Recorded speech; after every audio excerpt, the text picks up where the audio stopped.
అందరికీ నమస్కారం అండి. ఈ కుటుంబం పరిస్థితి చాలా దయనీయం. తల్లి క్యాన్సర్తో మరణించారు. తండ్రి యువసేవ హరి గారికి నా ప్రత్యేకమైన వందనాలు తెలియజేస్తున్నాను. అలాగే మరి తన హృదయం ప్రేరేపించి అనుష మేడం ద్వారా నాకు కావాల్సినటువంటి రేషన్, అలాగే పిల్లలకు మంచి వస్త్రాలు కూడా తన ద్వారా మేడం అనుష గారి ద్వారా మాకు అనుగ్రహించడం చాలా సంతోషంగా ఉంది. ఇదంతా మా గొప్పతనం కాదు, మా పైన హరిగారు యువసేన హరిగారు చూపించిన గొప్ప ప్రేమను బట్టే మేము సంతోషిస్తున్నాము. అలాగే దయచేసి నేను ఒకటే చెప్తున్నానండి, చాలా సంతోషిస్తున్నాను. నాకు చేసిన సహాయం చాలా గొప్పదండి. నాకు అసలు ఏమి అంటే నేను చెప్పుకోలేకపోతున్నాను. అంత ఇబ్బంది పడిన సమయాల్లో కూడా అసలు తినడానికి కూడా వీళ్ళకు కనీసం ఒక వస్త్రాలు కూడా కొనడానికి స్థితి లేదు. బట్టలు కూడా కొనే స్థితిలో నేను లేను.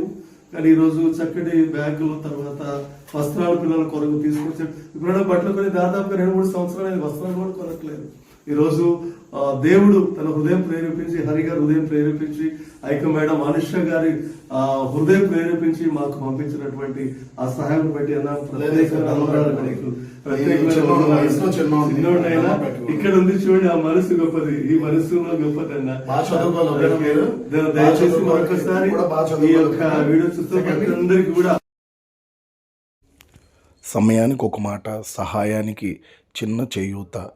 ఈ త్రోవలో ఎంతోమంది ఇటువంటి దయనీయ పరిస్థితిలో ఉన్న వాళ్ళ కుటుంబాల్లో అడుగు పెడుతూ ఒక చిన్న చేయూతనిస్తే వాళ్ళకి ఒక చిన్న వెలుగుతో పాటు వాళ్ళ ముఖాల్లో చిరునవ్వు పెట్టచ్చు.